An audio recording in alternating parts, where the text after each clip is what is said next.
Okay, party people in the house.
Okay, party people in the house.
Last night I met the girl, so I guess tonight I'm gonna give her a whirl. So I guess tonight I'm gonna give her.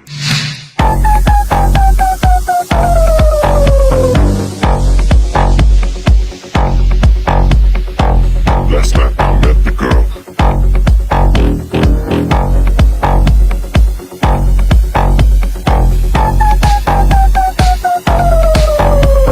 So I guess tonight I'm gonna give her. Last night I met the girl. Last night I met the girl. So I guess tonight I'm gonna give her a whirl.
Well, everybody, we are about to start the show. We're going to start it right. Well, howdy. Holy shit, John. Ladies and gentlemen, boys and girls, children of all ages, welcome to the goddamn party. We are the two-sided pod. We are on vacation, so we only can promise you one thing. Nothing will work the way we expect, but it all work out in the end. Oh. Oh, this guy gets it. What's up? Is that you look like a? Is that a? What? Is that a pool filter in front of you? Is that a chair? That's not you. Oh, there he is. Bro. Look at him. Ladies and gentlemen, your friend of mine, John L. Peacock, comes to the party late as always. Yeah, baby. Yeah. You know how we do. Bro, it's been touch and go. Like, I don't know how many boats you've broadcast from, but in accordance with maritime laws and Megan's law, you know what? Too soon and or too late. That's right. Little A, little B. Ooh, that feels good. Little column yes, little column no. So right off the bat, bud, off the bat, let me just go ahead and tell you, hey, good to see you. Good to see you. Man, it was a long week. I'm back from the pit of despair, from the pit of pimps and whores. Bear with me, I'm making this shit up as I go. But it was a good hiatus, and now that I'm back, I want to do a short show. So because because I've seen the other side and I know how the other half lives, John. I want to go back. I don't want to come here anymore. So you give my boy Pete an inch, he'll take the whole centimeter. Goddamn straight. You guys like the metric system, right? Well, fathom this. Well, speaking, I think I have. I actually didn't get it. I wanted to move on, but I think there was a joke in there somewhere. Oh, the whole thing, John. Measurements. It's all about measurements. I was going to say a farthing, but I believe that's a monetary. John, with the way inflation's going these days, we can't fuck with jokes like that. No. Fathoms and cubits. And possibly, if we can, a parsec here and there.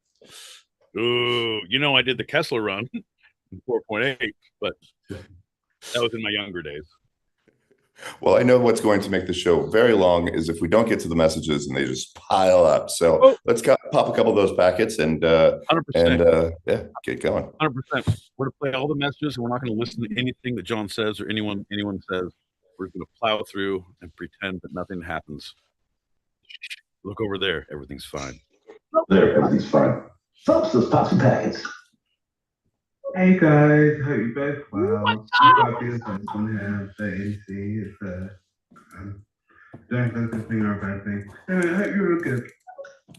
Hell yeah, bud. Hell yeah, bud. Good to hear your voice. Good to see you, man. It's been too long since I've talked.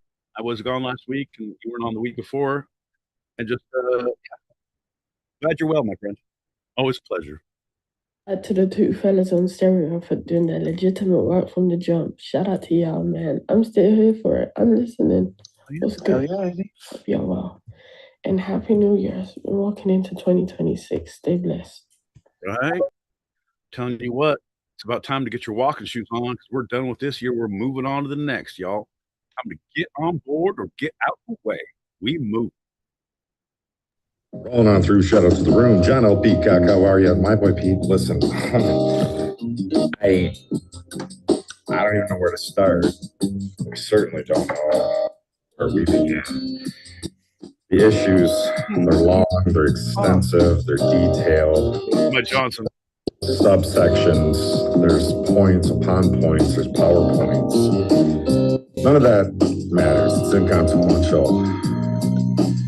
I really don't think you thought about me at all. This concerns me. Look, we traveled some road together, you and I. Bro. You need to get right with the Lord, okay? It's time. But until that happens, let's further that decline. Take a shot. Raise your glass, folks. Lower your expectations. It's only going to get worse from here. John, to you. Dub, to you, my friend. Thanks for tuning in. Bing, bing, bing. Yeah, it's a big glass, but it's a small shot.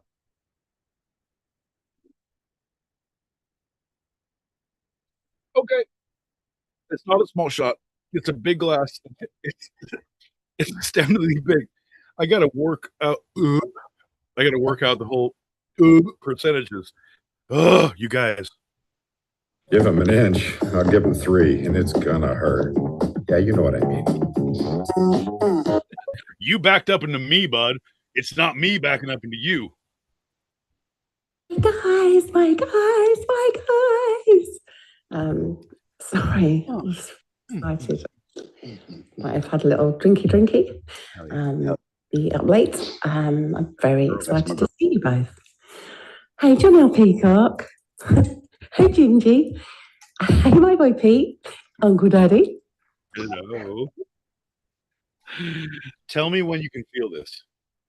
I mean, our love and affection coming through the screen to you. Not what you were saying. Come on. Get your mind out of the gutter. Anyway, you're welcome. I'm teetering on the precipice of malice, of ill intent.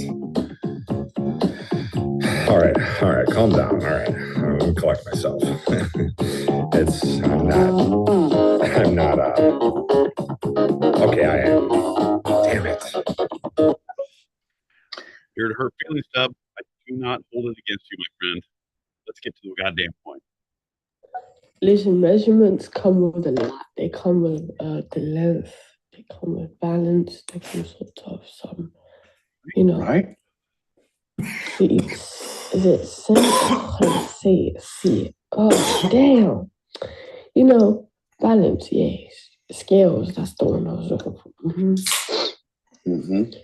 You gotta take a few off and put a few on that part. Yeah. Exactly.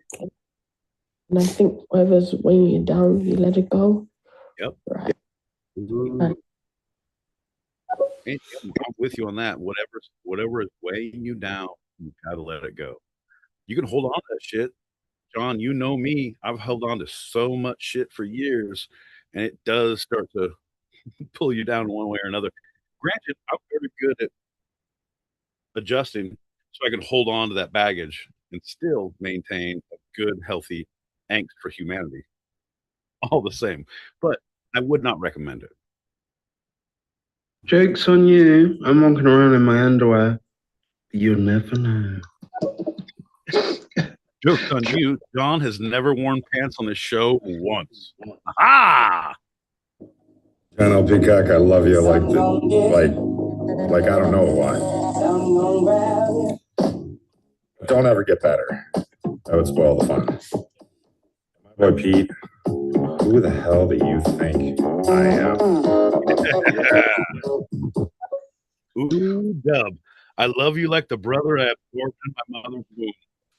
That's right. You're part of me now and forever will be. Is something sentimental.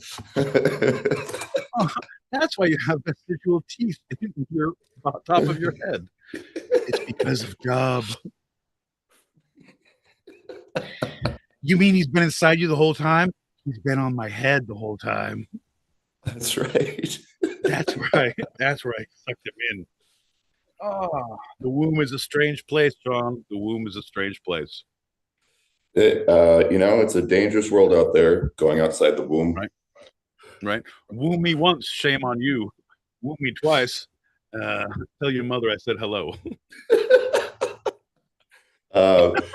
We have, I think, 3 more quick ones, and okay, and then you're on it like fucking Sonic. On it, yeah. Sometimes you don't have to rhyme, you guys. The thing is, I feel like I'm held to a higher standard because of my rhyming schemes. How about you give me one break? Like Sonic, John. I mean, jokes on all of us, really and truly, because Stereo still hasn't given me my pair of pants or trousers or, some sort of skirt. I do love me a nice mini skirt with some tights, deep size, fishnet, okay, and some high heels. Sign me up. Does that sound too bougie? That sounds good, but preferably because it's Stereo, they're going to give you a pair of wellies. You're going to slog through the bullshit that they're sending at you. Thanks, Stereo. Thanks for the wellies. Every Tuesday night, threats of sodomy and cannibalism. I mean, I'm home. Fellas. Come on, folks. Show me where you've been eating. Show me who you've been eating. We'll tell you a good time. And Dub was beside him all along. Oh, that's a nice thought. Is that a Quato? No, that's Dub in my belly poking out. Whenever someone says woo, I don't ever think sexually or in a romantic sense. I always think of Ric Flair, the wrestler. He just goes around going, woo, in people's faces. And it's just like, okay. I'm going to let you know, on a Ric Flair level, that's a very sexual thing. I promise you, if he did that to you in public, he would do that to you in private. Woo! Woo! You finish?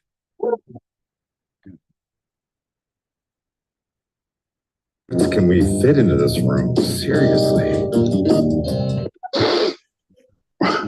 I'm gonna say there's always room for one more. It's just a wafer thin Brit. Just a wafer thin. Oh, piss off! I can't have another Brit. Sir, it is but a wafer thin Brit. Put it in your mouth and swallow it. All right, I can piss off. Let me have the Brit. All right. When you said there's always room for one more, I don't know why, but it took me back to my Boy Scouts sexual harassment video that as counselors we had to watch. And the scenario they had was the guy's uncle as he's taking a shower and he says, "Room for one more?" I said, "No, get out." Bro, I was John. John. I was watching back when I was a Catholic priest. I was watching the sexual harassment for Catholic priests, and they're like, "Hey, it's not a video; it's a how-to." And I was like, "You know what? Wrong religion. I'm out." Well, on that note, let's have a shot. Right. Well, the whole thing, John, I don't have a shot glass. I'm in San Diego. I'm on a boat. I don't know if you can see, but there's no shot glasses. I'm like, what kind of a boat is this? What kind of a boat are you people running around here?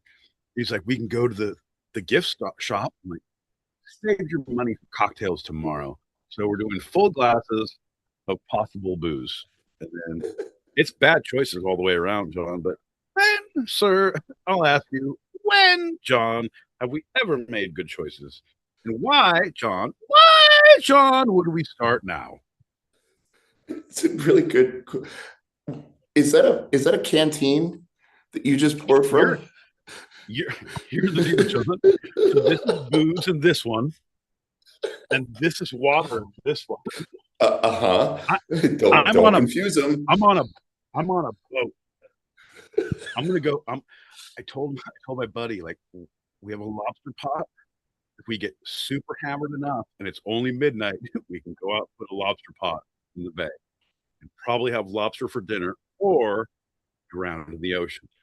So, I don't know. Anyway, neither here nor there. Cheers, bud. Cheers, that's like ow. Super fucking big shot. God damn it. Well, howdy.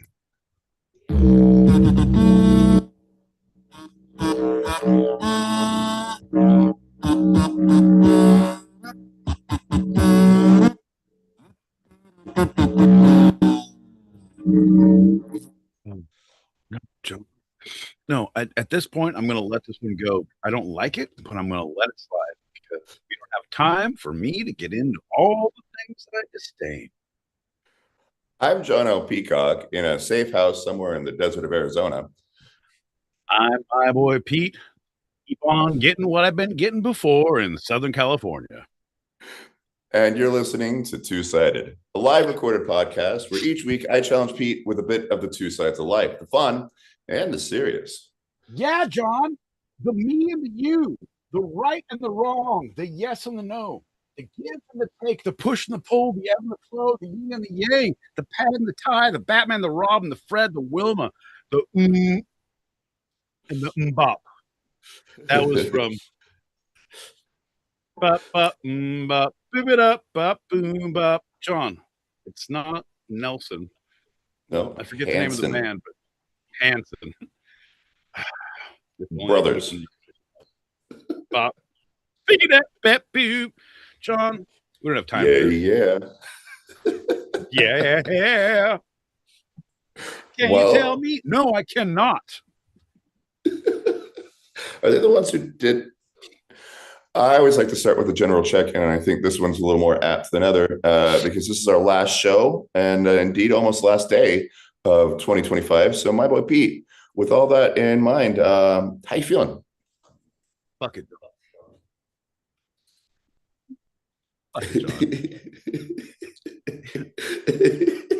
Taken on stage, Jack.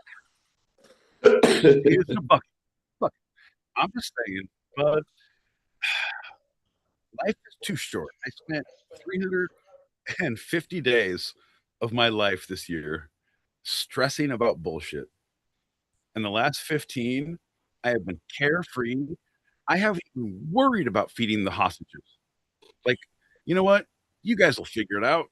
I'm doing me. I did it my way, John.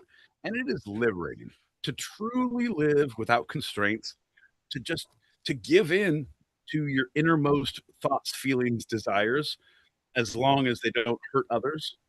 Right. And if they do, make sure you have a backstory to cover it up. All I'm saying, I need to find a happy medium to live a little more like this and a little less like this throughout the year, right? There's an air, I think, that we all as people need to find of just fuck it, of a little bit of, hey man, I can't pay my electricity bill. You know what? I got all these candles. I've been waiting to burn those motherfuckers. Let's do it this month and be happy about it, right? But at the same time, like, yeah, I'll pay all them bills. Like, I'll feed most of the hostages. I don't know, John. I don't know. I don't know what kind of a ship you're running and what kind of a pay to play scheme you're working out. But I know in this house, most of the hostages get fed pretty much most of the time. Who are they being fed to? Well, the thing is, we just don't know who has the appetite from day to day. It leads me back to a conversation I had with my therapist. She said, the people who have really made you mad, you need to write them a letter and then burn them. And I said, okay, well, what do I do with the letter?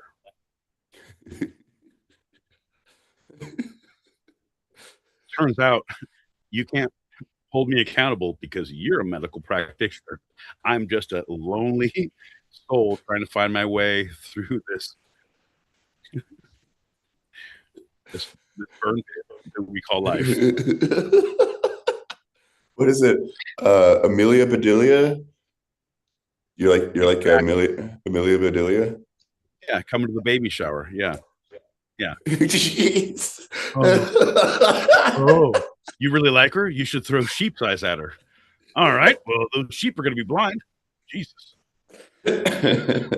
Is this what we call courting?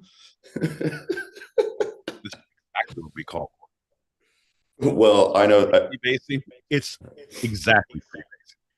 I know something that is also not like freebasing, but is freebasing. That's right. It's our first. This is freebasing round. That's right, folks. If you like the hardcore stuff, but you don't like to use needles, well, we got a show for you. John rocks it up and lights it down, and I inhale and feel the money come to town. John, tell them what we got for him tonight, bud. Well, anyone knows that this is freebasing round always starts with a standard Q&A. My boy Pete, are you ready for the questions? Bro, I don't know if I can be, but yeah, at this point, sure. I'm seeing a place that I should not be. Like, I'm bringing property values down in a voting community, and I feel like I should do more horrible things, but like this is very aggressive. So yeah, I'll say yes. Yes, I'm ready. Okay, great. I'm glad that you are. Are there boats behind you? Yes, 100%. Honestly, if there was someone who could shine a light behind us, we would see all the boats. I'm just saying, we could see things outside because we did. We're doing a raid because half this party is raiding our raiders. You can't have nice things. First question, my boy Pete. Who's the best TV detective? Columbo. Okay, well, yeah, I mean, that's... Now, I will... John, let me ask you one more question. When you think about the best detectives, do you mean on TV or who have been around TV? I'll be getting out of your hair. Just one more. It was either going to be Columbo or Jessica Fletcher. There's the two go-to. That is also correct. I will take both. One is an amateur sleuth. The other one is an official detective. I was going to open the range for possible amateurs, and you beat me to the punch. And that is also the correct answer. You picked the two correct answers. My boy Pete, you get a third one. That's for you because you're on ball. And that was just question one. All right. Who's your favorite adult movie star? And then we'll also take amateur submissions if you guys want to send us videos. If you want a chance to be voted as my boy Pete's favorite amateur porn star, send in your videos now. You're gonna be a star, baby. You're gonna be a star. John, this is how we get to it, baby. Come on, man.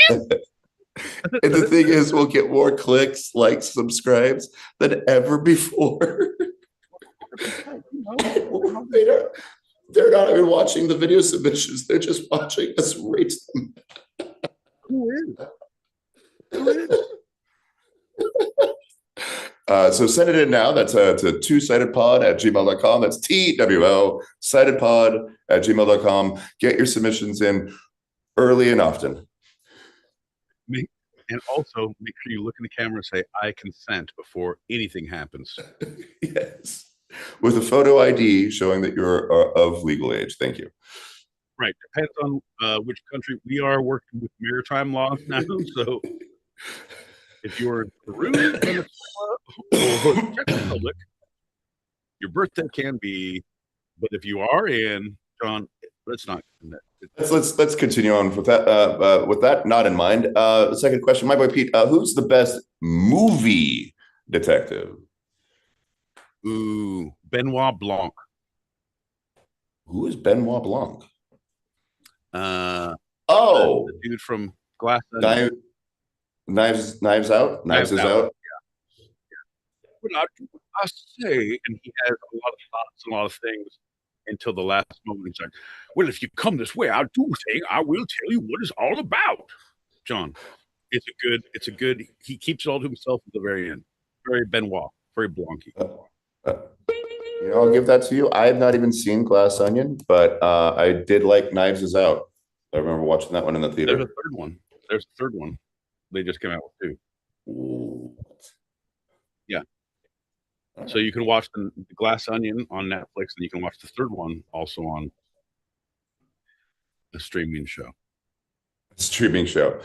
This is our new streaming show. I know we're streaming, but we're not. We're actually. This is a show about streaming while we're streaming. Hello.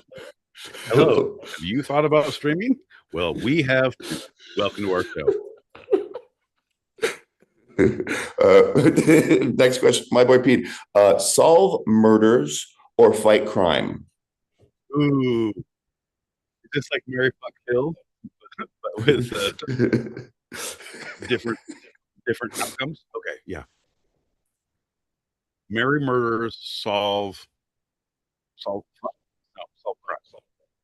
Solve crime. Solve murders, fight crime. Fight crime. Oh no. Crime is too prevalent, John. I want to have a closure to my day. I will solve murders because that could be a cold case that they think they're safe and they're not doing anything more. Crime is an ongoing process. John, I don't have the wherewithal, the emotional intelligence, or the religious chutzpah to continue to fight crime on this level, John. What I can do, my friend, what I will do, John, what I am called for, my good bud, is to solve murders. Okay. All right. This room is clear. When someone solves a murder, why would they say this room is clear? Well, the thing is, if you're in tune with the spirits, you always say that anytime you leave a room. Oh, okay. It's not about a murder. You can go to dinner at a nice club. This room is clear. Like, did he fart again? No, the spirits did, and I was just a vessel. Ladies and gentlemen, the spirits have left the room. Thank you very much. Thank you very much. Final question. My boy Pete. Good guy or bad guy? I like a conflicted bad guy. Give me a bad guy with reasons. The black and white, because everything since 1989, there's no more just good and bad. Bad guys have layers like onions or ogres or parfaits. Okay. Right? Yep. No, I'm with you. That it's because you're bad because you did this thing, because of this thing that happened, and therefore you're doing bad things because of. And therefore, can I be mad at you? No. Wouldn't we all? Yes. So therefore, who's good and who's bad? John, who am I to say? Okay.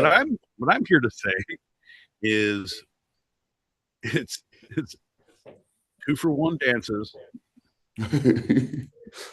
Nope. I'm not here to say that either. John, what I'm here to say, we're not here for a good time. We're here for a discount dance time. Well, that's interesting. You say it's a pretty recent, moving away from the like good guy, bad guy. Well, Shylock, who is considered a bad guy in Merchant of Venice, you see his reasons, what led him to, want that pound of flesh, right? You get that. You get that a lot, but it was not pronounced. There was you look at the movies of good and bad, of the cops and robbers, of whatever. There was cowboy Indians, bad and good of what people thought. The Soviets, right? You started this nuance in the late '80s, early '90s of like, well, they're bad, but you're colored in this certain way. Like, I feel like the first one that, to me, that blew my mind open was Heat, where you're like, here's the bad guys doing all the bad things, but they're doing it because of the good reasons, and you're focused on these guys. And now the cops are pieces of shit, like in their personal life and their social life. But yeah, you're upholding the law, but you're just a piece of shit. And these guys are breaking the law, but you're good people, right? And how do you juxtapose that and try to come through? I don't know. It's a very, and that, John, is how I that is how I sleep at night. Like, I'm more of a Heat kind of a guy than Lord of the Flies. You know what I mean? Yeah, no, I actually do know what you mean. John, shut the fuck up. You don't have the talking conch. Where does Piggy? No, not Piggy. Mr. Peak. Where does Reservoir Dogs? Everyone wants me. I'm Mr. Brown. That's might as well be Mr. Shit. Everyone wants to be Mr. Black. No one's Mr. Black around here. So, would you call them conflicted bad guys, as you first said, or like bad guys with a motive? 100%. Like, if you look at it, because it's all about the bad guys. It's all about the people who are doing the bad things. And then you have Mr. Orange, who is the one who is, or Pink, who's the guy who is the cop who's undercover, but he's still good, and he's bad because he doesn't want to give the guys up, but he is good. Like, there is I don't know. It's very Larry, I'm dying, Larry. I'm sorry, Larry. Say the fucking words. You're not gonna die.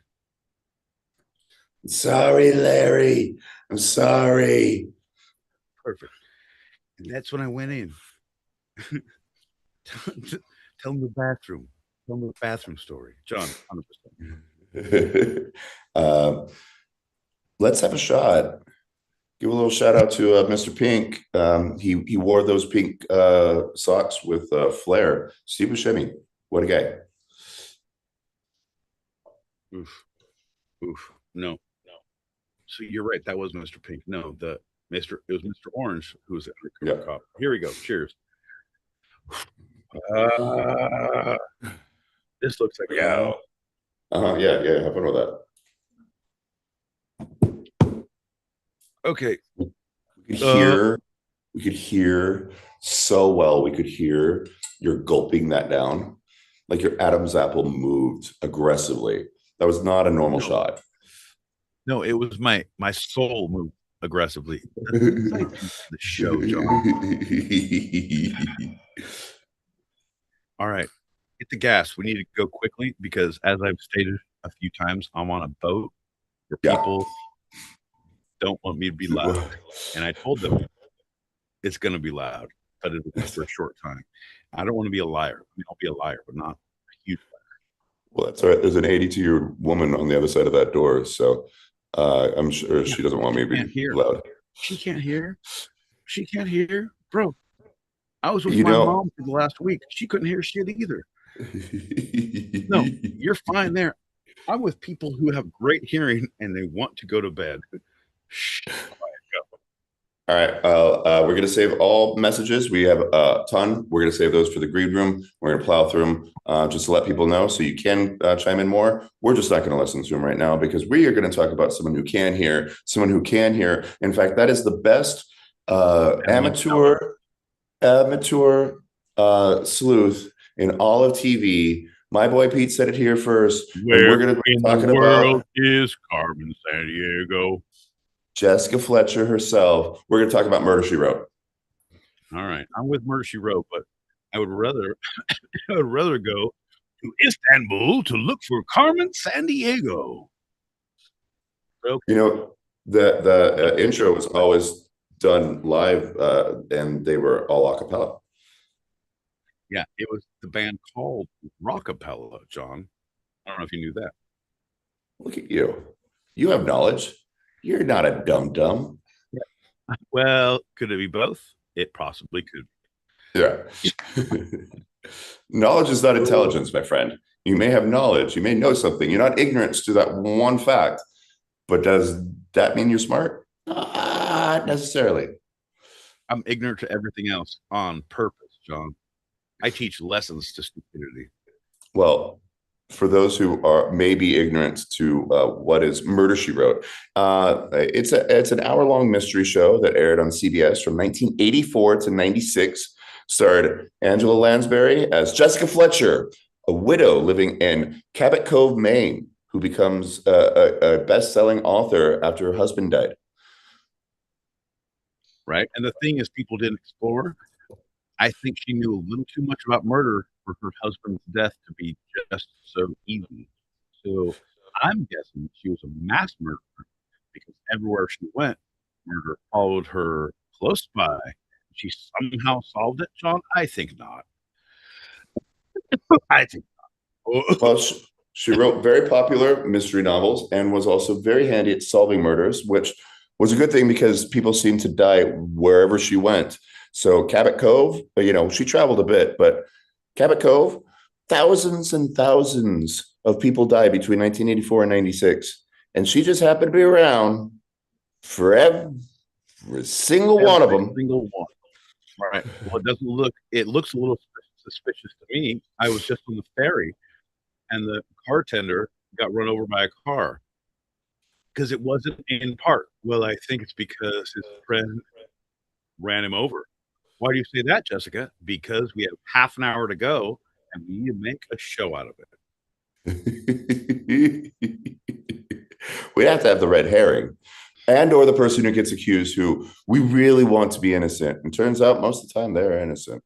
Right. And Jessica conveniently finds someone a little more unsuspecting, but then find out they're sinister.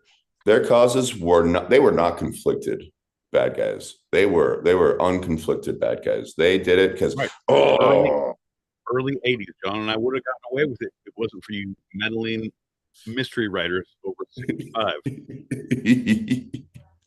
So, like a cozy mystery novel that Jessica Fletcher wrote in the show had very little sex or violence, and it featured a slew of famous guest stars on every episode.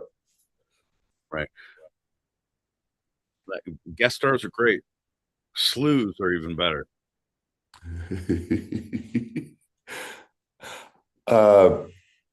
Did you know that at its most popular, 40 million people were tuning in each week in its first airing to watch Jessica Fletcher catch the killer at the end of the hour?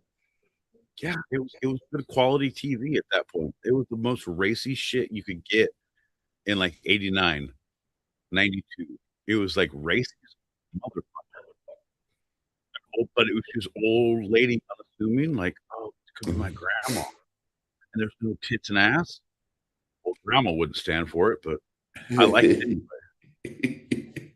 She, Angela Lansbury, who I have to be very honest with this one. I thought she was American because I grew up with Jessica Fletcher. It was, and is still my mom's favorite TV show. And I grew up with Jessica Fletcher, so I really thought Angela Lansbury was putting on an accent when she played Mrs. Potts in as the voice of Mrs. Potts in Beauty and the Beast. No, she is fully across the pond. She's 4 a.m. Greenwich Mean sandwich time because she happens to be across the pond. God bless her soul, and her little grandson Chip as well. Well, she Lansbury was nominated for her performance as Fletcher but never won the Emmy for Outstanding Lead Actress in a Drama Series every single year the show aired. From 84 to 96, she was nominated every single one and didn't get it. And never won. Nope. It's ageist, John. We see it because she wouldn't sleep. The casting couch was what it did her in. Yep. Like, would you like to lay on the duvet? And she's like, oh, not even a bit. John. Well, she did get enough Golden Globes to hold the record for the most Golden Globe nominations and wins for Best Actress in a television drama series. She got 4 of those and holds the record for the most nominations and wins for that. And wins, yeah, but you could still have General Hospital and Days of Our Lives. Like those are daytime Emmys. She's primetime, baby. Those are fans. Oh, primetime. Primetime. No, I touch things. No, I know. It looks like you have palsy when you do that. It's like, is it me? Look at my hands. No. Okay. She was the most even-tempered, innocuous detective on television. Jessica Fletcher had fame. She had lots of money, but she preferred to live in her sleepy little hometown with her old friends. Right. Well, she's not that innocuous. She did a lot of headbutting, and people who knew her said she was a prolific butter of heads. She was like a Welshman. They said she ran and headbutted like a Welshman. Oh yes, Angela Lansbury, the old Jessica Fletcher. They called her a headbutt and a kiss to build a dream on. That's what they said about her. That's exactly what they said about her. With the keen eye for spotting clues and sharp powers of deduction, she still was very compassionate for everyone involved in each case, even the murderer, and often offered emotional and sometimes financial support to as many people as she could. Right. She still wouldn't buy me or my cousin a car when we turned 16. That was bullshit. I was like, thanks, Grandma, Angela, whatever you want to talk to yourself as now. Bullshit. Helping others, but not us, not our family. Oh, because we didn't grow up in Cabot Cove. Whatever. Well, so, Florence Henderson, Robert Reed, Martin Landau are just a couple of the older stars that, John Aston, that swept through each episode. And for the 80s into 90s, boy, was that a huge list that I just said. Nowadays, people are like, who's John Aston? And I say, the original Gomez Adams. Right. I like, one of my favorite things is when you get angry at people asking questions. Sean, I live for them. Like, if we can go on vacation to Branson, Missouri, and you get angry about John Aston quotes, like, oh, it's the only place people will question and you can be angry about the answer. Super good. Love it and won't leave it. So they figured out that in 264 episodes of Murder, She Wrote, there were 274 murders in Cabot Cove. And these are not talking about the episodes that were somewhere else. And the population was only 3,500 people. So it was like a tenth, like a quarter of the people died. Yeah, 274 murders that Fletcher was somehow a part of in solving them publicly. 274 to 5,000. 3,500. 3,500. Oh, so it was literally like 15% of the people died in the town.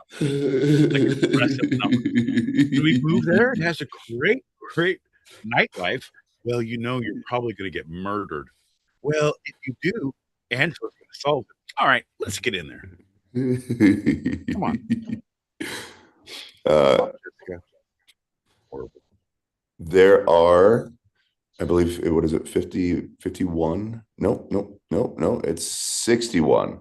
There are 61 novels, actual novels, that are written by Jessica Fletcher starting in 1989 with Gin and Daggers and going all the way to... They're written by Jessica Fletcher. You realize that Jessica Fletcher was a fake person.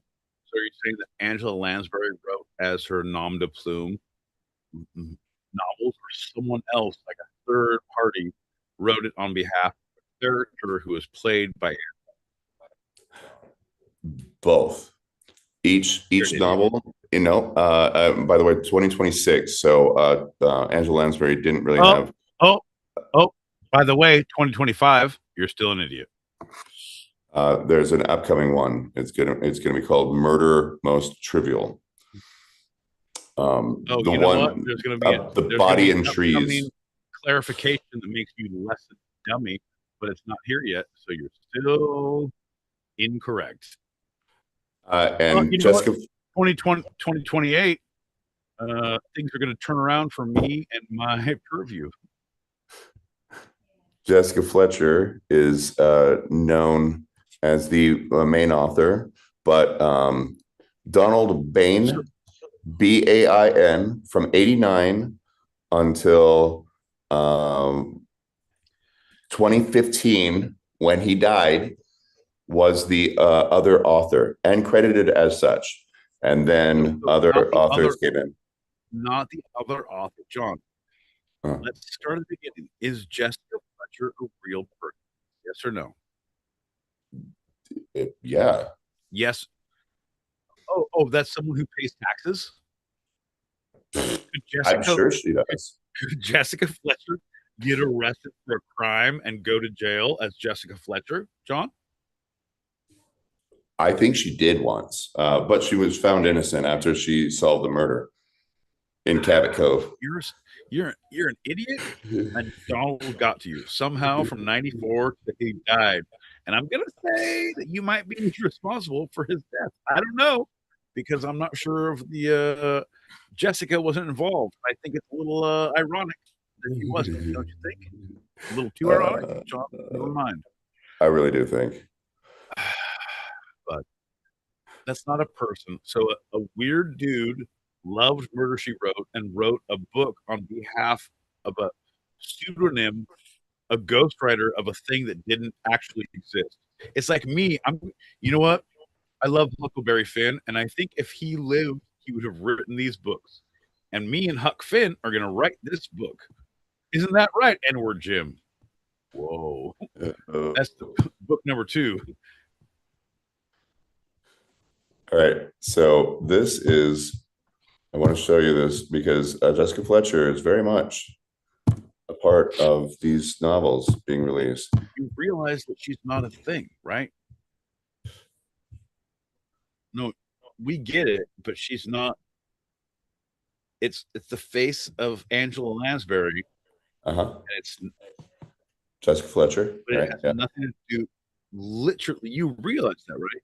Like, unless Angela Lansbury wrote some of the books, it has nothing to do with the books. So the Donald Bain books, she actually was a co-author for it under the pseudonym Jessica Fletcher.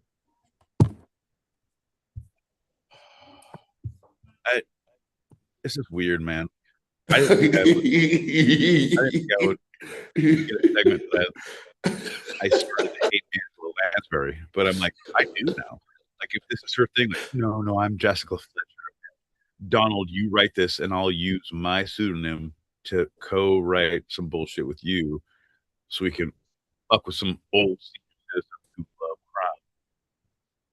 crime. I don't like it. I think she's a monster. I will never watch Sweeney Todd or Beauty and the Beast the same way again, ever. Horrible. Have you have a video of the original cast of Sweeney Todd? Yeah.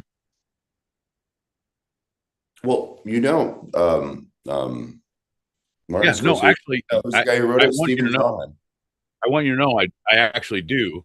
I do have one, but we watched it in college, and then we watched it once we were doing Sweeney Todd. Once I came here to California, they showed that one, and then my ex got that, and I got that in the videotape exchange, meaning that I took all of the videotapes and DVD. I don't even have a VHS player, but I was like, yeah, I'm taking all your VHS. Oh, that's a videotape. I'm sorry, you're using archaic language. The kids don't understand. No, full on, bro. I took the DVDs, and like at that point, it was right at digital. Like, why do I need this? Out of spite. And I'm gonna have also the original cut of Victor Victoria too. So nice, pretty awesome. Good ending, right? Fuck you! I'll take everything I want. After the series ended, they did 4 additional made-for-TV movies, which they don't do anymore. I wish they make for streaming, but they don't call it that. They just call them movies. I wish they would like have that differentiation. Made for TV movies. That's right. Made for TV movies. Yes, I like the liquid UVs. Yeah, everyone's all quiet. House rats over here. So on the boat, being quiet, and I was like, "Go on in, say something. Go ahead, shh, quiet." Go. 4 of them, all about an hour and a half, and that was essentially the end of the video version of Murder, She Wrote, before Jessica Fletcher / her British counterpart Angela Lansbury died in December 30th, 2013. So 13 years, 12 years ago today, Queen Elizabeth II names Angela Lansbury a dame of the British Empire. Oh, sure. She does that for her, but what she do for her daughter who dies with Dodi Al-Fayed in the French tunnel? Nothing for her. I mean, she gave her a royal burial. Yeah. Angela Lansbury was still alive. Angela Lansbury was still alive when she got the honor. Yeah, but I'm just saying it means very little, because if you kill your own in-laws, right, what are you gonna do? Delicious knows what I'm talking about. Yeah. Hey, Delicious, how you doing? Good girl, how you doing? She gets me. Sorry, John. Hey, go. That's all right. That's it. That's a little Murder, She Wrote. You know what? The murder. How about Murder, I Wrote, John? How about if you keep talking crazy like that, you're going to get hands put on you? Murder, I Wrote, John. Folks, if you like what you heard, if you can't believe that I haven't hidden John's body under a pile of oily rags, well, tell your friends, tell your coworkers, tell your parole officer. We'll be here next week. Ain't that right, Jay? Sorry, I was talking to my good buddy Jay here, he doesn't like to be seen. He only likes to be heard, but he hates to be heard because he's very quiet. He's like the church house rat. Anyway, folks, let's we got one more segment. We got some things to do. We're gonna pop packets or not pop them right now? We're going to do them in the green room after we do this. That's right. Yeah. Yep. 100%. John, what do we got next, bud? We're doing shots. We're doing shots that my boy Pete can't measure because our glasses are too big. That's right, folks. You like shots that are bigger than your eyes? Well, what do you see what we have here? That's small, but it's big. It's what they always say. Cheers. It's more girthy than big. Cheers. Mm. Oh, Jesus. That was literally 3 swallows. Because we're going to go directly into our next. This is freebasing round. That's right, folks. Where John rocks it up and we put a torch to that spoon and figure out the funny on the way all the way to the ha-ha.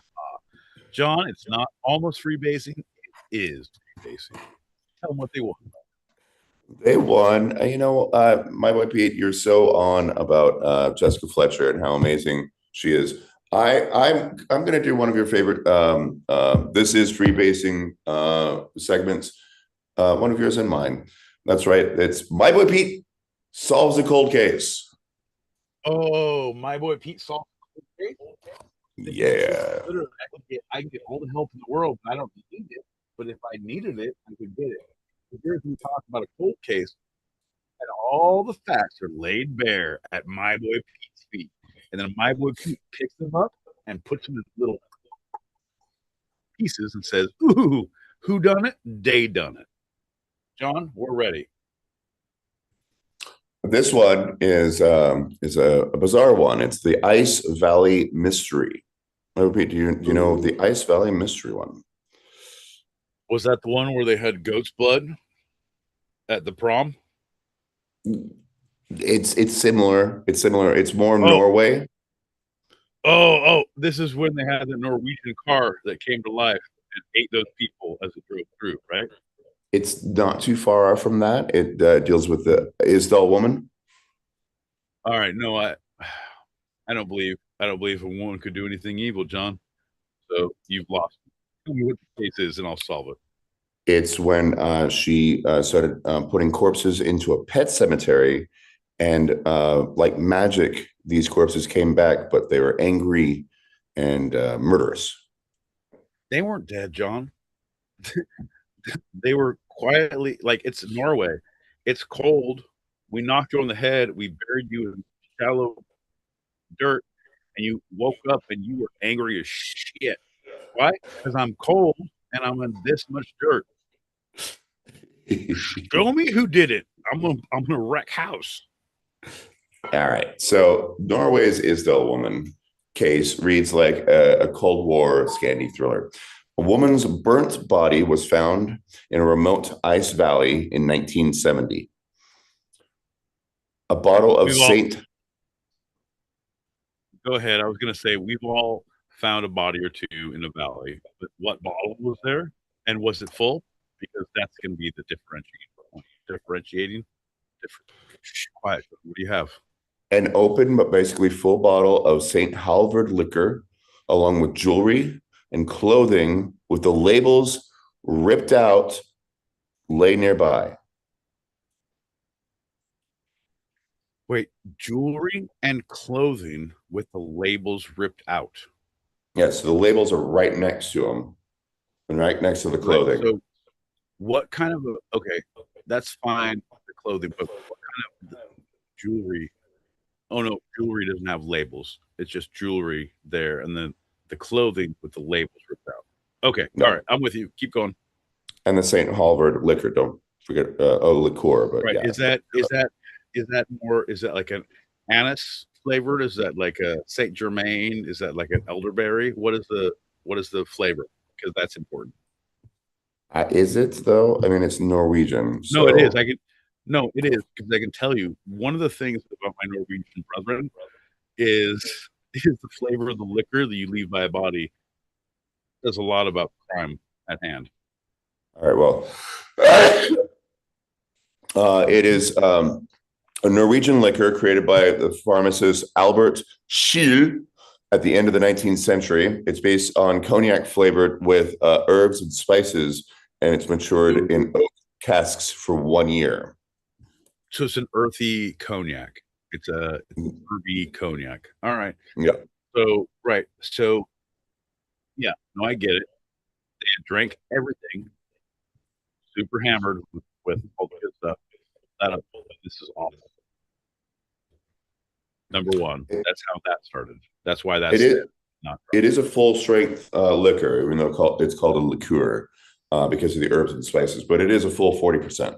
It is not a wimpy. No, it is, but no one wants it. It's the thing, like, oh yeah, you can have red wine or white wine. Like, that's it. Like, yeah, well, I'm gonna drink a bunch of shots before we get to the wedding, right? The thing is, no one wants it. Yeah, and they found a red wine open bottle next to the corpse. Yeah, because no one wanted to drink this. Number one, that's the liqueur. That's the liquor. That answers that, John. Now let's get back to the jewelry and clothes and who they were. Keep going. So this woman burnt clothing, jewelry, liquor nearby. Days later, at a railway station, 2 suitcases were found packed with wigs, maps, timetables, and British, Swiss, Belgian, and Norwegian currency. Okay, what does one have to do with the other? Well, a partial fingertip on a pair of sunglasses matched the body. Partial fingerprint. Because it was 2 suitcases that were found with all these things, so they collected fingerprints from it. Right, not fingertips, fingerprints. Oh, sorry. Did I say tip? No, yeah, partial fingerprint. Right. Yeah. I was like, yeah, if there's a fingertip in a suitcase, like, yeah, there's a problem. But a fingerprint on a suitcase, like 100%, that not a problem. We already have that. So this was a spy. Something went wrong. They were super hammered and they burned the body to try and get rid of it, but no one had the thing. So what else? Suitcases. All right. Well, so the police interviewed Hotel Hordeheimen staff about a woman who kept to herself. Who's the Hyman? Hordeheimen. Yeah, she is. Keep going, John. About this woman who kept to herself, appeared guarded, and paid only in cash. Her coded notebooks revealed dates and locations that allowed the police to determine she used 8 fake passports. Okay. The authorities ruled the death. The authorities ruled the death as a suicide from a sleeping pill overdose. Remember, she was burnt and found in a remote ice valley. And the victim is only known as Isdal Woman. She's never been identified. Yeah, the thing is, once you go to sleep, it doesn't matter what happened to your body. You died from sleeping. You happen to be burned after. It's not the cause of death. It's how you ended up. The cause of death for you will be throttling. But you could end up under the tracks of the E-train. That's just how you are found. Oh, yeah, right? Okay. So it's about how you die and how you are found. So, yeah, they said, oh, it's a suicide because you did this. But I'm going to go on a limb here, John. Let's go ahead and say that it's a secret plan. Because one of the things we know as a people now in this day and age is Norway is on the tip of the spear. It's the cusp of espionage. We know that the Norwegians, they fuck. Right? So first off, she's right there, fodder for the chompers, John. I think she was mixed up in a category 2 misnomer distraction in the Norwegian Belgian throwaway. People don't know that's a big hotbed of horrific coastal elitism, John. and she got too big for her britches, right? You got caught up in something. They found your suitcase, and why did the labels and everything get ripped out? Because we're looking for homing beacons. We're looking for things that might be tracking. Yeah. And as we found that we didn't, now we burned everything else. And your jewelry, we've been to Prague too. It's a dime a dozen. Like, this is bullshit, right, John? That's 100% correct, my friend. That's my boy Pete, I think possibly for the first time ever, solved himself a cold case. Take that, Black Dahlia. Suck it. All right, Pete, we're going to move right along into the short. Tell the people at home what the short's all about. Folks, the short is when John puts a timer on and then timer off, and then we celebrate in kind. Oh, no, I left something out. John reads a segment from a single source, a single topic, a single segment. It could be from a newspaper, could be a friend, could be an overheard conversation in a railway station. We just don't know. And to be honest, we don't care. John, after he reads these topics or said topic, he then puts a timer on for 5 minutes, which we discuss thoroughly, vigorously, and emphatically. After which time the timer goes off and we move forward like nothing ever happened. You're all none the wiser. John, take it away. All right, well, on that note, let's have a quick little shot. Little shot, my boy Pete. Little shot, little. I don't know what I need anymore. This big Dr. Couch go. No, what? It seems little, but that's you. I'm so drunk on the boat. So drunk. God damn it. All right. Cheers. Cheers. Pink. Bagow.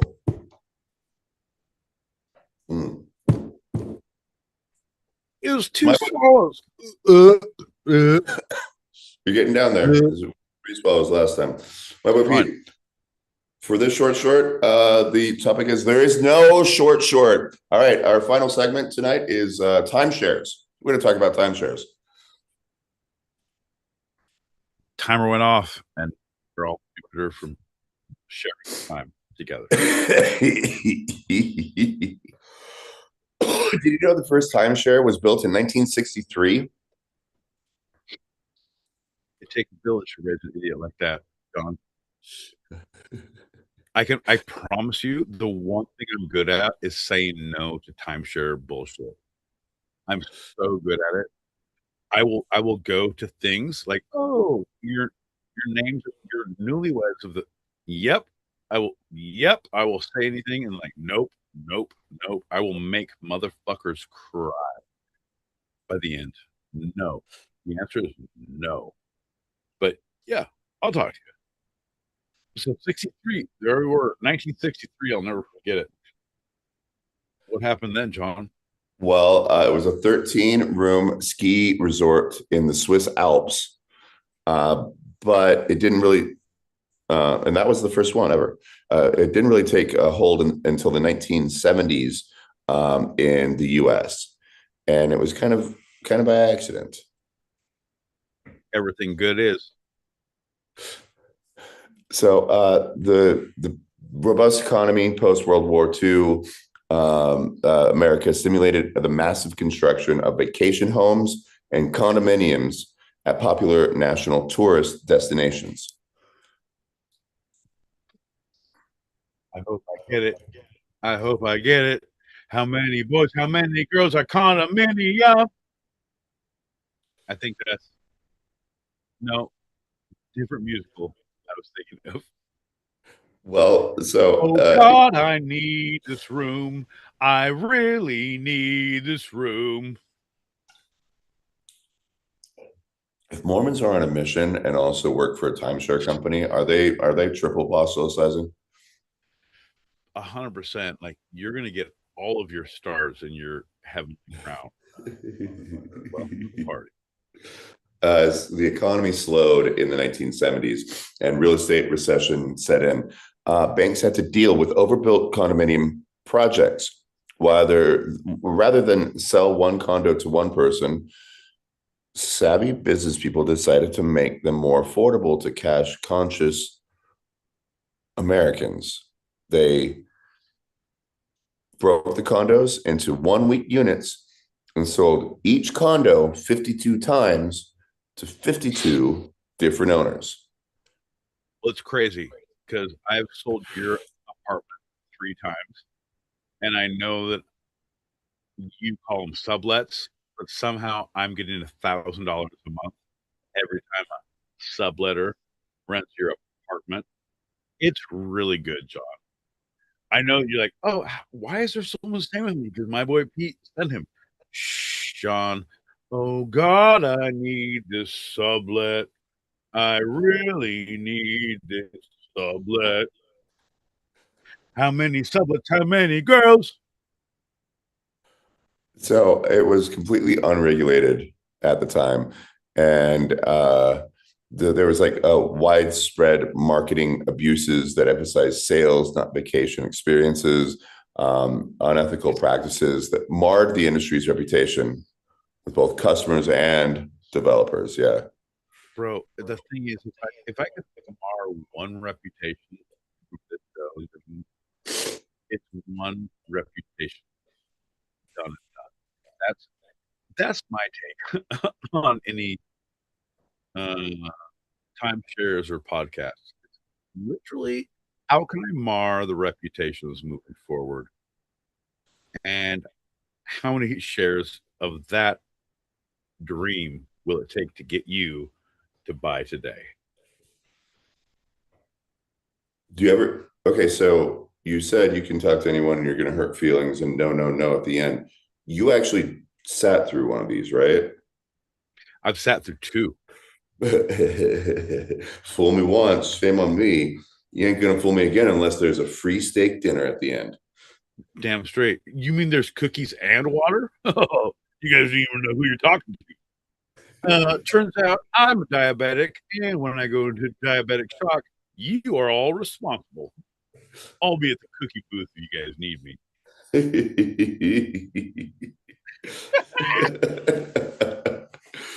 That's pretty good. So, regardless of all that, all the reputation being like, the number of resorts increased in the 1970s from 45 to 350, and the number of timeshare owners rose from 10,000 to 200,000 in the 70s. It truly, it is a great idea, John. Once you have had a vacation and seen the other side, it's so easy. Like, all it's going to take is like spend $1,500, $2,500 now, and I can do 3 or 4 times whenever I want, wherever I want. But it's not like that.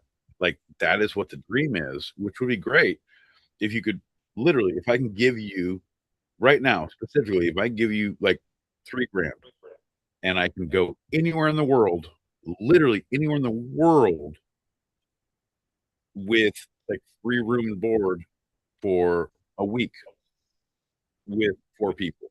All I do is pay for airfare. Like, that's great. But it's not that. It's not as easy as that. And if you are getting that, it's like, oh, you're in a Motel 6. You paid $3,000 to go to a Motel 6 for a week.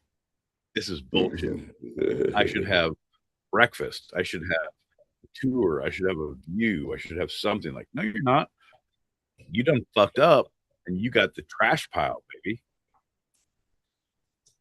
I don't know. Like, the idea, I feel like at this point in life, timeshares are great, but timeshares, if they're given to you by someone else, if you inherit them, or if you are gifted a week, yes. But to buy one yourself, no, man. The answer is no. Ever? No. Yeah. Go to all of the things. Yeah, yes, I will have all of your caviar, your salmon roe platters and all that bullshit. And I'll sit there for 4 hours to get tickets to a Beyonce concert. Yes, whatever. Yes, the answer is yes. But do not open your checkbook ever. Right. Ever. Right. Like, that is the one thing. You can get hauled in to the interrogation room and sit there quietly and ask for a Coke and bum smoke, but do not talk. Say Right. nothing until they release you. And then once they release you, all right, thanks. And put it out in the fucking eye of the detective. No, don't do that. Then it's assault, brother. It'll get you 4 to 10. And if it's Jessica Fletcher, she's just a amateur sleuth, and that'll get you 8 to 20. Right. If you like that amateur shit, I'm just saying the angles are pretty weird. You don't get the good close-ups, but it feels more realistic. You know what I mean? You email twosidedpod@gmail.com. It's TWO sidedpod at amateurhour.org. Orgasm. And submit those submissions early and often. So in the 1980s, developers began constructing purpose-built timeshares. Before that, throughout the 70s, it was all U.S. timeshares were condo conversions, right? And the properties met or exceeded standards of 4-star hotels. And the first of these purpose-built timeshares was on Hilton Head Island in South Carolina. It was so well thought out and attractive that in 1984, Marriott Corporation bought it, thus becoming the first hospitality brand to enter the vacation ownership industry. Marriott. Uh-huh. Motherfuckers. Bro, here in San Diego, it's Marriott. They own we're on their dock. We're the marina. They own the marina. So it's Marriott. And if you can stay here, so I drove down and bought the pass to park here on my buddy's boat. Like, it's everything is Marriott. If you want to have the yacht life, you pay them rent.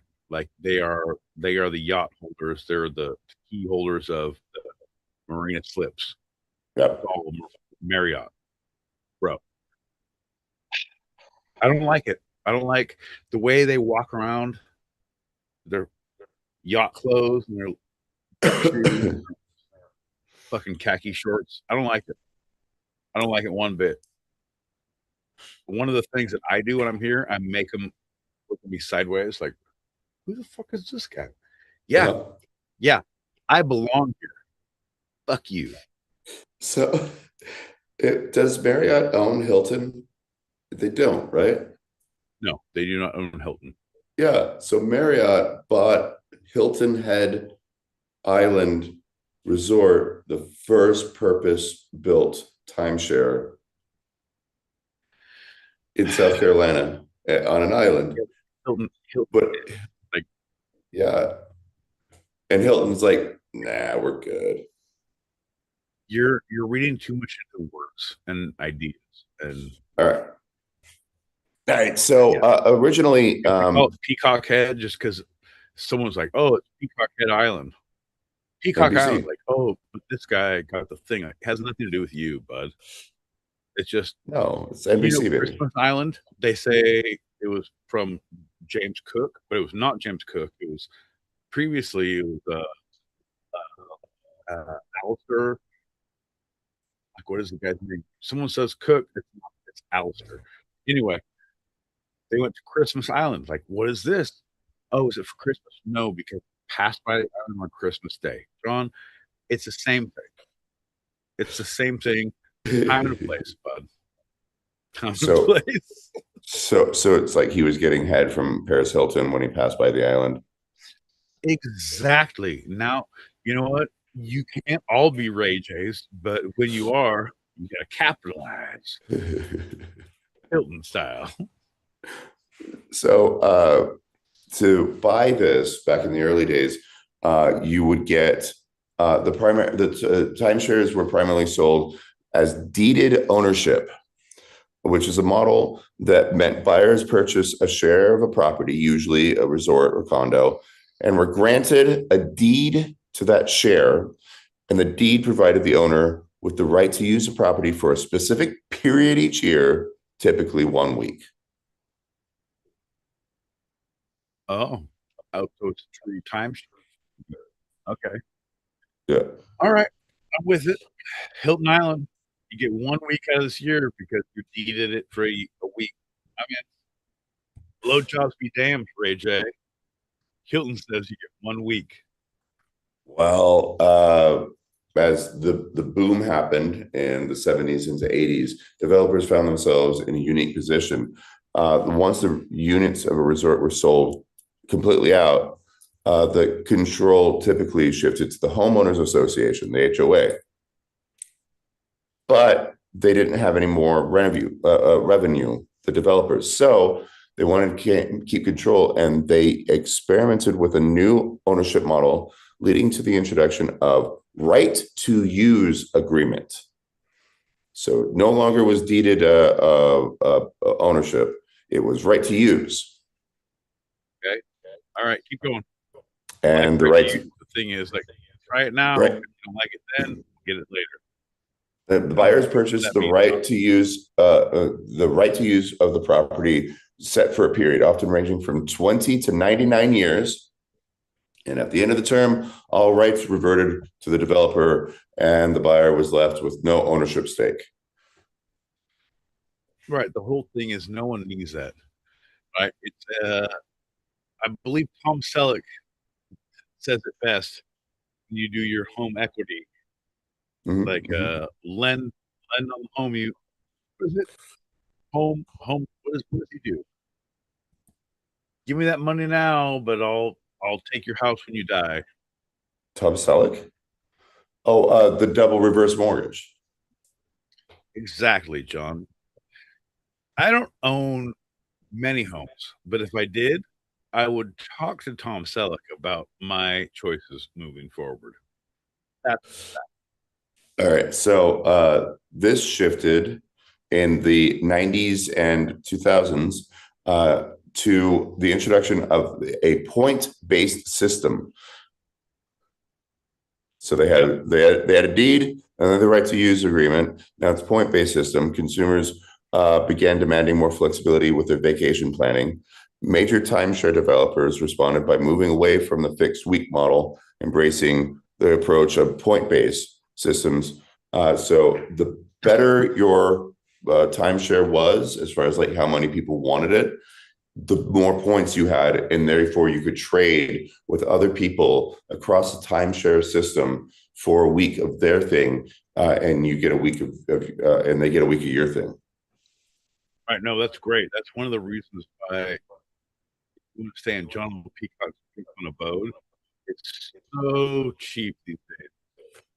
If you want, my boy Pete, Southern California domicile runs for 4 points, or John L. Peacock's Brooklyn 4th story walk up is 0.00025 points anywhere you need.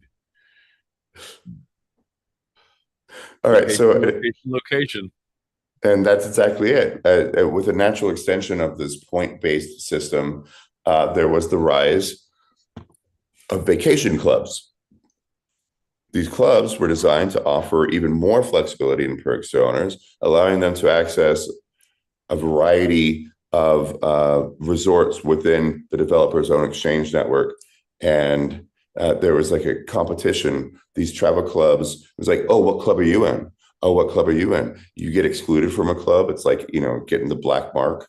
It became cutthroat in a way, where timeshare never had that before. One of my favorite things is being excluded, John. Like, if I can wear a mask and no pants at any kind of event, like, I know I'm making A really change. Yeah. Making change in the world today takes everything you've got. Yeah. So we are now specifically in the witching hour of when I need to be quiet. People are doing it. So I know. hear me out. Focus, quiet. Otherwise, I'll be blackballed. Fortunately, I might as well be another timeshare point. Fortunately, that is, they're looking ahead to ways to revitalize the timeshare model because that has been on decline in the 2010s and 2020s. But timeshares are still around, and they helped get me to New York. And that's all I'm going to say about that. The sources for this episode of Two Sided have been first segment, justmaintripod.com, novelsuspects.com, and fantasticfiction.com. Second segment, timesharespecialists.com and finlawgroup.com. And the short segment, there was no short. Oh, my segments were brought to you by Nick's Law. Can't believe, not gonna believe. Also, Finland, not a resort, not a vacation town. He once had. Hard stop.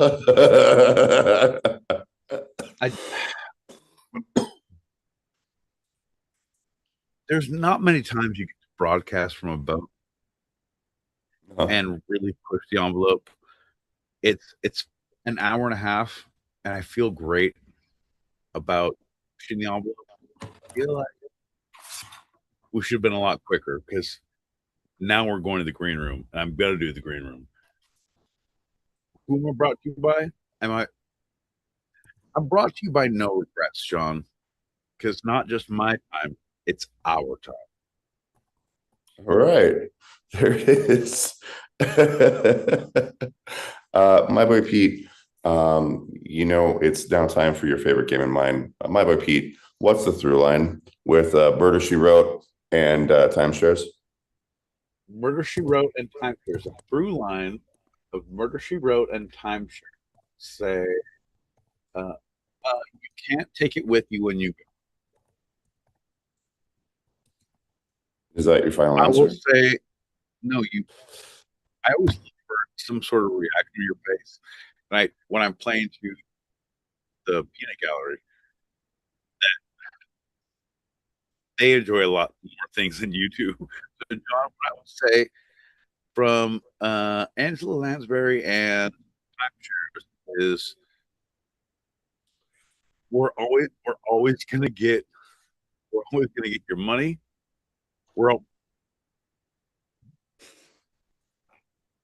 That better not be a biscuit. We're gonna have a biscuit tomorrow. Jason, come here. Come here. Hey, come here. So what I'm gonna say is that if there's not a lot of time in the world, but you can catch the killer of your life if you just put your mind to it. No. And no. You may not. It may not be every guy, but if you plan ahead, you can solve a murder on your vacation. You can solve a murder on your terms. Yeah. My boy Pete. That is correct. Jessica Fletcher used timeshares to murder them all. Right. Before we get out of here of this episode, my boy Pete, and into the green room where we will listen to as much as we can. Before we get out, is there anything from this episode you'd like to take a second glance at, a second look, a second thought, a second opinion? This is Pete's Retraction Corner. I'll be honest, John. I don't think we should do the show anymore. No, I think we should definitely do the show. I think Pete out like you be in a back.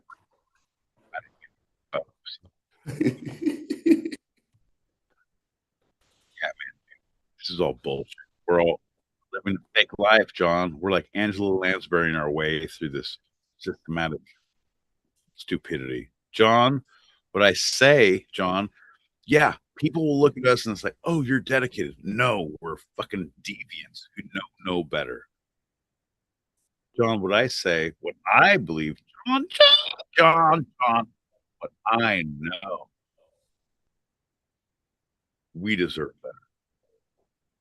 So let's give it every Tuesday, 8 p.m. Pacific, 11 p.m. Eastern. That's right, motherfucker. That's 4 a.m. Greenwich Sandwich Time. If you happen to be across the pond, tell your friends, tell your coworkers, tell your goddamn parole officer. We'll be here next week. John? Grab your shot. I'm going to do the outro, and I'll come right back in to get those messages started. But you're welcome for listening, everybody. We have our open chat show for those listening live on the Stereo app or watching live on YouTube. So if you are here now, regardless of the platform, stick around. And if you are hearing this later and want to join us in the green room for after show wind downs or want to throw some topics out there, email to citedpod@gmail.com. That's TWL citedpod@gmail.com. Remember to submit early and often. And you know what I'm talking about. My boy Pete, let's have that shot. Big jug of water with your name on it somewhere in this world. Seems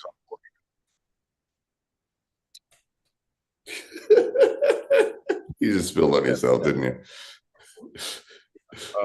A lot. Like a lot. It's all right. It's not your boat. You're fine.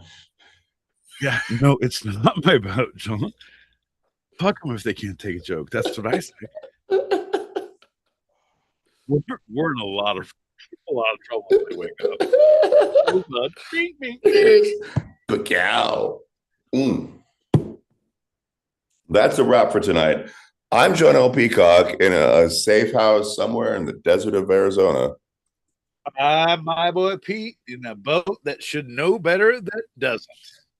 And this was our show. You can eavesdrop wherever you get your podcasts. And you can join us live, both on our YouTube channel, handle at 2sidedpod, all one word, and the Stereo app every Tuesday, 8 p.m. Pacific, 11 p.m. Eastern, as we talk about the two sides of life, the fun and the serious, and the serious and the fun. Here on Two-Sided. Happy New Year, everybody. Happy 2025. And let's have a better 2026. Love you, Pete. You know what, John? I love you too, but don't tell me what to do with my years. I'll do whatever I want. I love you.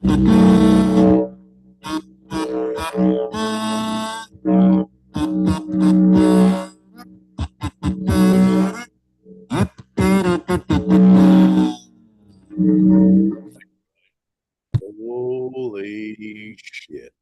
Ladies and gentlemen, boys and girls, we are now officially in the green room. We couldn't do it without you. We wouldn't want to do it near you, but we could aggressively do it for you. Folks, we are the Two-Sided Pod. I'm on a boat. Nachos, lemon heads, my dad's boat. You ain't got to go down because my dick can't float. Tell him, John. All right, we're going to play some messages. And as soon as John comes back in, we'll get through these real quick, real hot, real direct to the spot. And then exactly what happens until then. I'll be honest. I don't know what people do with their lives. I know that we do very little with ours. So, well, John, here we go. Your friend of mine, the ginger with the pinger, man of the hour, ask no further, and you'll tell you no. Hey, it's John.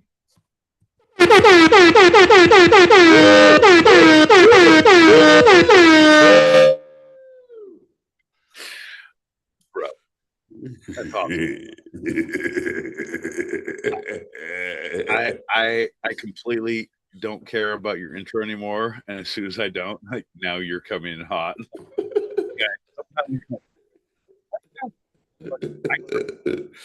Shit. Like, this is how Michael Jackson burned his fucking pixel. Like, Jesus, you're doing good. All right. Man. Give me the thing. I'll set it all up. Yeah. I'll be right back and but you plow through them. Yeah. No, we'll do that, and I'll play some messages, and then we'll be done. Like, admin, there's your star, let's pop these packets like we know for. Oh, Inti.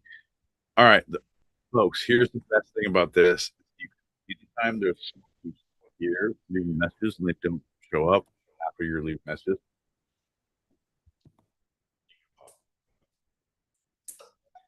Oh, hello, my long distance fucking cousins from across the pond. Okay, I won't. I love it. See, Christopher Columbus did something. Go on now. The only thing I like more than tuna is everything. This guy. Please explain to me, was that a gazoo or was that a grass leaf that you try to blow into? I'm trying to make it sense in my head. Why am I listening? I have a feeling it's a gazoo. Is it called a gazoo or could it? I think it's called gazoo. No, I don't know. What was you playing, Mr. Johnny? Don't even now you're asking for it because he's doing that. Like, no, it's a kazoo, and he's gonna talk about the didgeridoo later. You're just feeding into what he wants. You're giving him all the things we don't need. Don't do that. Mr. Johnny, to be precise. What was you playing? I'm curious, George. Mm-hmm. See? God damn it, John.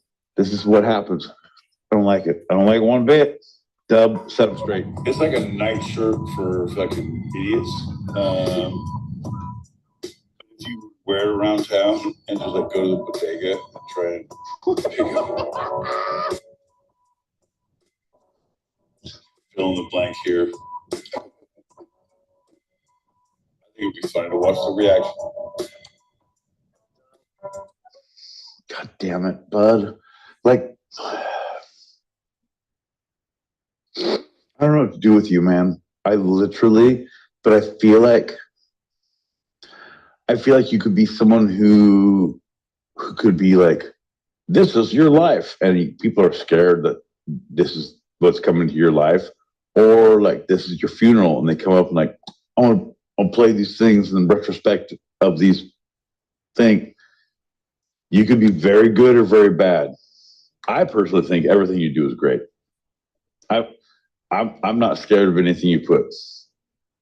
I love it, but seriously, if you could be at my funeral with some of these mixes, it would be great. It'd be super great. That is when you know you two are American swans. Hanson were amazing. They were amazing. They still are. Everyone remembers Hanson. But apparently America doesn't. Again, going back to what I said. Boom bop muse lover, yeah, love muse. No soul to burn.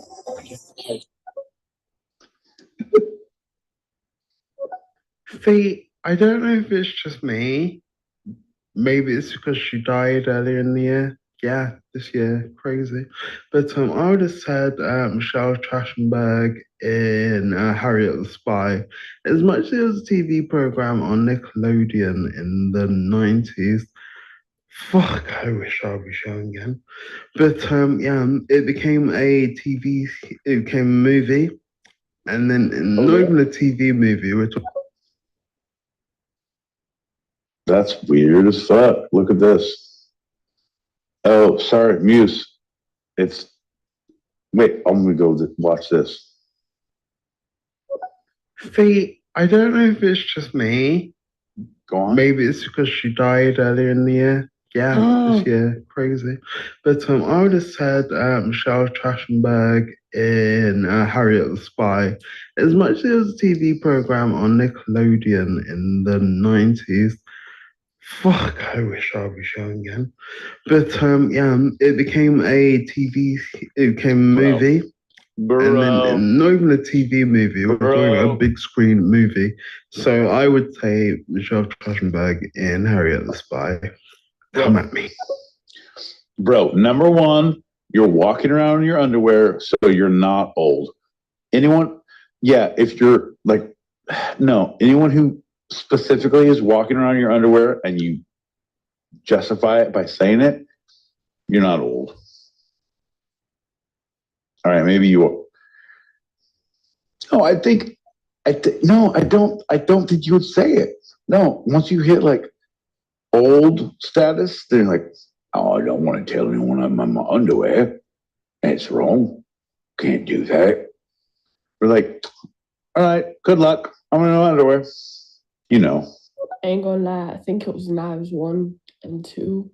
I think they got another one be released soon. To be precise. That shit was cool. As much as I love me some Adam Sandler, he's a hysterical comedian. He's hilarious. Murder Mysteries. Yup, that's my second one. Because he does a lot. Adam Sandler's I've seen a few of them on Netflix. That's a good one. The Murder Mystery with Jennifer Aniston, Adam Sandler. That's actually both of them. The first one is super good. Like super good. Highly recommend. Yo, what's up? Big up to John. Big up to my boy. Coming through from Manchester, UK. My favourite is Turkish Statham in the film Snatch. Big love to you both. Yeah. Manchester, UK in the building. Hell yeah. MC1, John, I don't know if you got this. All right. How long we got? 5 minutes. All right, Turkish. You said 5 minutes 6 minutes ago. All right. 2 minutes. Like, yeah. MC1, thanks for tuning in, bud. Hell yeah. Let's be clear, there's only one true detective.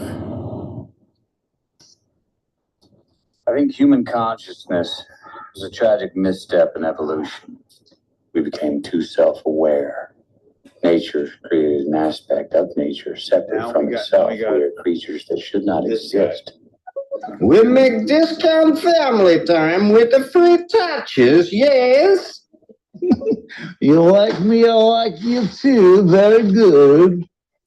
Not only is there like no good or bad like anymore, everything's been clouded, but like, what about the whole bad bitch culture? I'm so tired of like the female heroine bad bitch. Right? Don't get me started on Sydney Sweeney. I'm with you on that. Like 100%. Like you ain't just wearing my jeans, you're wearing all of our jeans. Hello, everybody. Happy New Year's Eve. Hell yeah, girl. I'm so glad you're here. It's good to hear your voice. Tell mine, Fox, I know you're going to see him later. Tell him I'm thinking about him. Not a weird. Okay. Now it's weird because I say it. God damn it, John. I don't know how much of that you got, if any of it, but Happy New Year's Eve, everybody. I know it's early, but I mean, it's good to see you. Oh yeah. Fox is in the house. That's what I'm talking about. Foxes, straight up. But I want to be Mr. Biggie.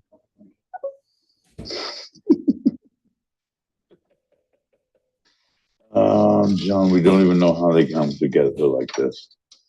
Did somebody say Manischewitz? Hey, V. Will not get in my way. We've been face to face, yeah. But I will not hesitate. Not for a second. Not for a second. Anybody who knows specifically, that's one of the best De Niro quotes ever, right? They see you coming, drop of a hat. That's your problem, John. The fun and the serious, John. But you don't know how to stop with the fun, John. I told you. I said, you know what? You just can't hang out with just anybody, John. But no, you didn't want to listen. You didn't learn your lesson when you started running around with them pirates from the Caribbean. No, you didn't want to do that. What you do? You moved on. You went out with your friends, and you decided you're gonna move away with them, and you move over to Minnesota. And what happened, John? What happened, John? What happened, John? You did just what you did with the Caribbeans, John. You did all that pirating in Minnesota. You and your friends, John. And I told you time and time again, John, you got to pick better choices and friends, John. John, you got to know what you knowing. John, that's delightful. That's the lovely. That is delicious. You spelled the word wrong on the building too, John. It's not lyric, John. It's learning. What I told you, John, you're hanging out with the wrong crowd. You didn't get in this much trouble when you hang out with the Pirates of the Caribbean. I'm in the corner frying plans. You see, I'm the captain now. Tell him, John. Just looked it up. Holy fuck! When did I sleep through that? I'm an Englishman. And I completely fell asleep through Angela Lansbury dying. Yeah, she died on the 11th? Is that the 11th? 16th?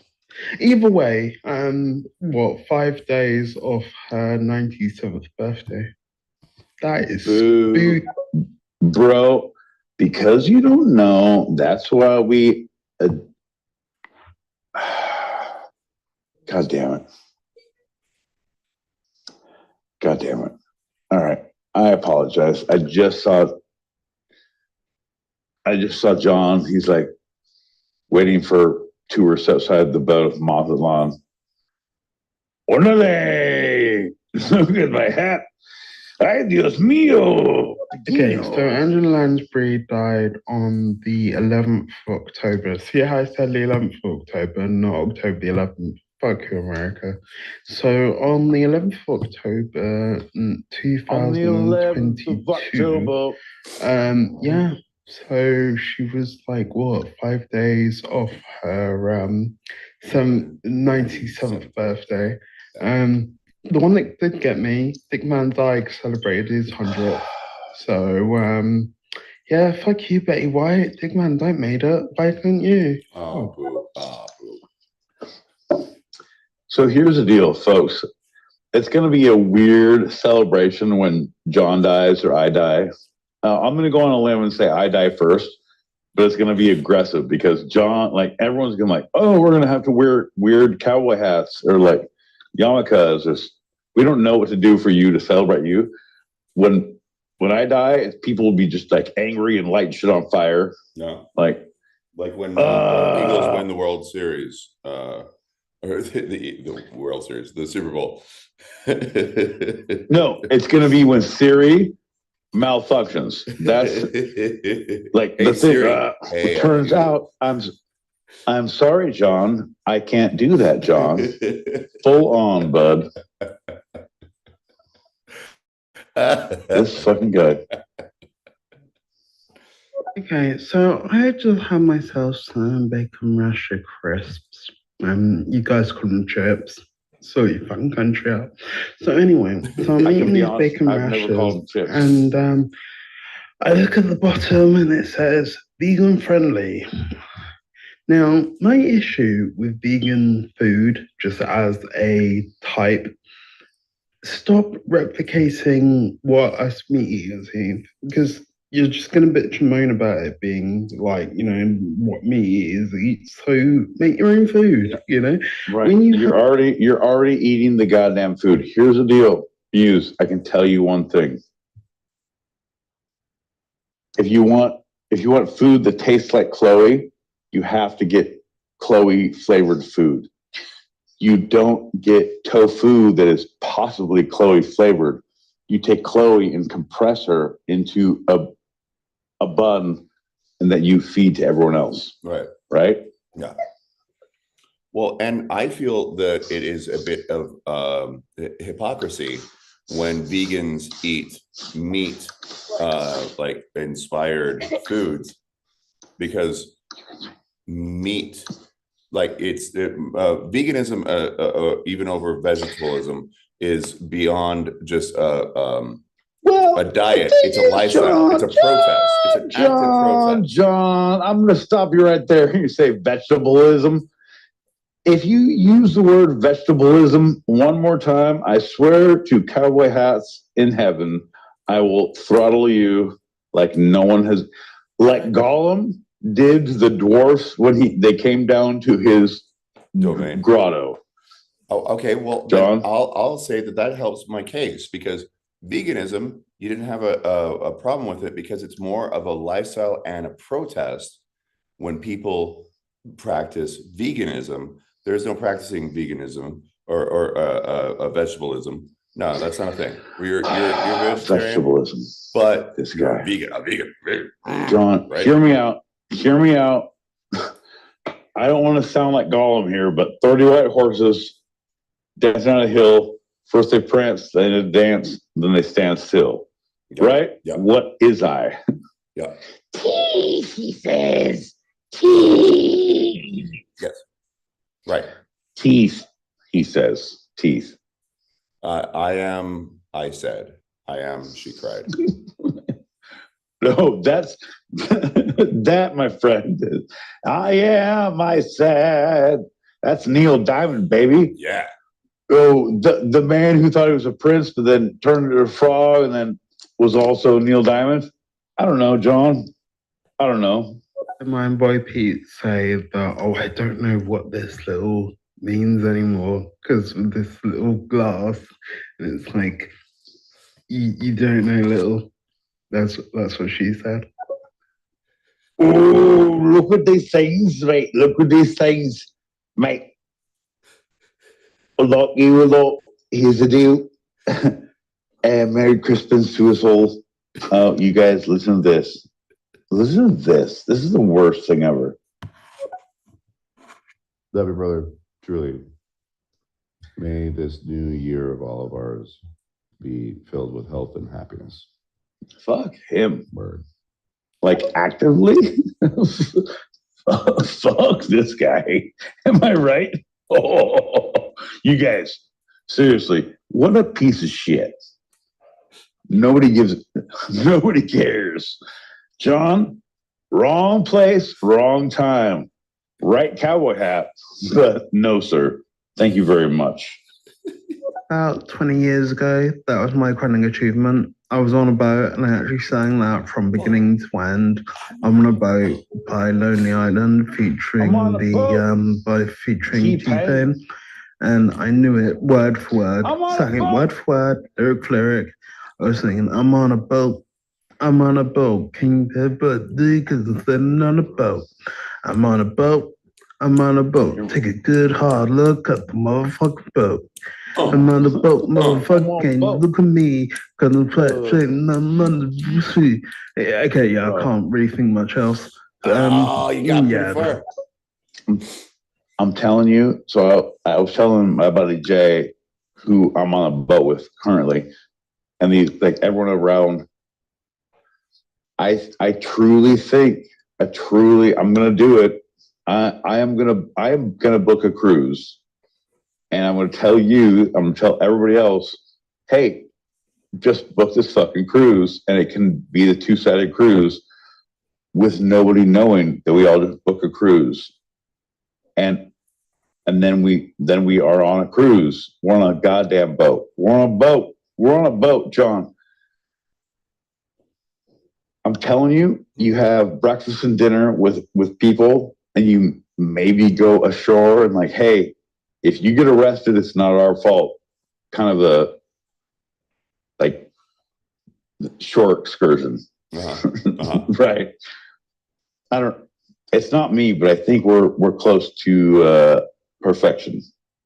Do you know that Michelle Taschenberg died the day before my birthday? That will now be synonymous. That thanks to she nearly stole my thunder. My fucking birthday, Michelle. It looks like I love you, and I'll blatantly just dig up your body and necrophilia. Let's not go into that. But just holy fuck, you nearly stole my thunder of my birthday. It was the day before. Nearly. That only works in horseshoes and hand grenades. Come on, Muse. It is like, it is true. I'm with you on that. But truly, if you can dig her up, roll her old bones onto the cruise ship, you can get double occupancy. I'm just saying. If you get the Princess Premier drink package, she won't drink as much, and then you can get all the booze. But I'm telling you, staterooms are a bitch, but if you can get that real complacency going, you're good. My boy Pete. My boy. My favourite TV detective is Strike, who's a boozy war vet with one leg blown off. He is great. It's a BBC programme. My favourite film detective, Inspector Clouseau, of course. Clouseau. Or Okay. Clouseau. oh yeah, the hot detective played by Gary Oldman in Leon. Oof. Yeah. I think that's it. I mean, Gary. No, I'm with you, Inspector Clouseau. Like anyone who was Clouseau in the Pink Panther, and I feel like if you were cast as Clouseau at any point, like, well, it was it's a great role. It was the main guy until he died, and then I know Leslie Nielsen did a turn. Did one. Yeah. The idea of, because it's really funny because the Pink Panther, like it's a character, it's a panther, it's a pink panther. Yeah. But to our generation, it's a diamond, and the people who are stealing the diamond. Right. It's a very. I played the 20 questions with my buddy's daughter last week, and her thing was the Pink Panther. So that was her thing. Like, is it a character? Is it a thing? Is it this? Like, got in and she's like, it's the Pink Panther. That's not a fucking thing. You're wrong. And I was angry and a little drunk about it. I was like, and that's how kids are stunted emotionally after I yell at them about Pink Panther factoids. It was the cat thief who never got caught by Clouseau. That's the Pink Panther. Gonna hit you in the face. Beat kids. Beat kids. Kids on the beat. Beat kids. Damn straight, John. Damn straight. Be marching powder. To this day, I swear that is the best nickname I've ever heard in my life. In my life, Colombian marching powder. Fucking A. I mean, it'd be a lot cooler if you were holding some, but if you're not, then I guess we're gonna do the rest of the show quietly. But fair enough. A lot of folks don't know it, but that was the original Karen, Angela Lansbury. I didn't know she died. I don't remember ever watching her television show. Girl. But that was the first Karen. I'm gonna go to Brian Planting. You know what? I'm gonna give it to you because you're correct. Someone to ask questions, too many, too hard, too pointed. I'm gonna talk to your manager about these things that are happening. Right? Here we are. She was not Karen Ask in the way she delivered. That's the thing. If you haven't seen the show, she was very gentle. She was very Columbo-esque. Oh, I just have this one more question. You know what? It's hey, what is the thing I gotta ask again? Like Columbo. Right, yeah. Or like Jason here putting it on his head. Hey, let me ask you one more thing here. These guys, what we can do for tonight, is take heed in the moment. We can take joy in the present. We can take gentleness in the. Look at him. I want to make him the most happy person he can be. I'm trying to get out of here. John, I like your hat. Muse, I love your concepts. Julie Prunes, I love your ideas. Foxes, I love everything you believe in. Like, seriously, we come to Apache Junction real soon. I'm in the desert of Arizona, in a safe house somewhere in the desert of Arizona. So Might be reaching 100%. out. Yeah. Right. The Sinaloa cartel ain't got nothing on him. And in roughly 24 hours, most of the world's going to be in 2026. So I want to say Happy New Year to y'all. Let's do one more shot. Hey, bitches. Let's do a goddamn shot. Teach some lesson. I feel like there's a full shot in my glass already. Like the.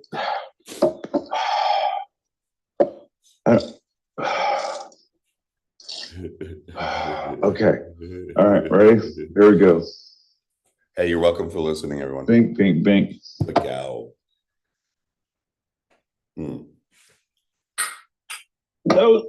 That was three. That was three gulls. That was three. You got three. All right, he got three this time. All right. Anyone on the bingo card? Hey, bud. You got 3 gulps this time. Big. Mark it down. I'm a big fan of everything you do in life, except your day to day. And I want you to know that I support you, except for all the things you're doing. But you and me, bud, we're going to take this goddamn world by storm. Yeah, all right? Yeah, we are. 100%. Tell your friends and family, I got you. Till the next Tell your year. people I got you. Peace out. Love you, bud. Love you. Bye.